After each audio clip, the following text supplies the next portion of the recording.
এখানে কি বলেছে যে এক্স প্রত্যেকটা সংখ্যার সঙ্গে অ্যাড করা হয়েছে এবং অ্যাড করার পর সেটা কিসে রয়েছে, প্রপোর্শনে রয়েছে। না, যখন অ্যাড করি আমি 9 এর সঙ্গে যদি এক্স অ্যাড করি এবং তারপরে যদি 15 সঙ্গে এক্স অ্যাড করি, তাহলে এটার সঙ্গে আর একটা প্রপোর্শনে রয়েছে, নাহলে কোনটা 21 plus X by 31 plus X. তাহলে যদি সমানুপাতিতে থাকে নাহলে আমি এরকমভাবে লিখতে পারি এটাকে এক্স যোগ করার পর। এবার একটা জিনিস বুঝতে হবে, যদি আমি গ্যাপটা দেখি, ডিফারেন্স দেখি, ডিফারেন্স এটা হচ্ছে 6 আর এর ডিফারেন্স হচ্ছে 10।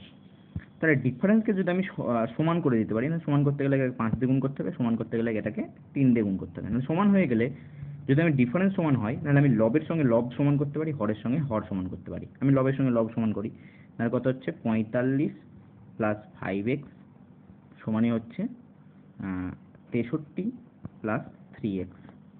তাহলে এখান থেকে 2x এর ভ্যালু বেড়ে যাচ্ছে 18 আর x এর ভ্যালু বেরিয়ে যাচ্ছে 9। এবার এখানে কি বলেছে, এখানে বলেছে যে 3x - 2 আর 5x + 4 এর মিন প্রপোর্শনাল। আমরা মিন প্রপোর্শনাল জানি n স্কয়ার সমান হয়ে থাকে এই দুটোর গুণফল হবে 3x - 2 আর 5x + 4। দেখো x এর ভ্যালু যদি আমি এই 9টাকে যদি বসিয়ে দিই এখানে করে, তাহলে 3 9 27 বিয়োগ 2 বিয়োগ করলে হচ্ছে 25 আর 45 আর 4 49 বেরিয়ে যাবে। অর্থাৎ m এর ভ্যালু বেরিয়ে যাবে 5 + 7, 5 × 7, নাহলে কত হবে 35 হয়ে যাবে রাইট অ্যান্সার। তো অপশন বি হবে সঠিক উত্তর।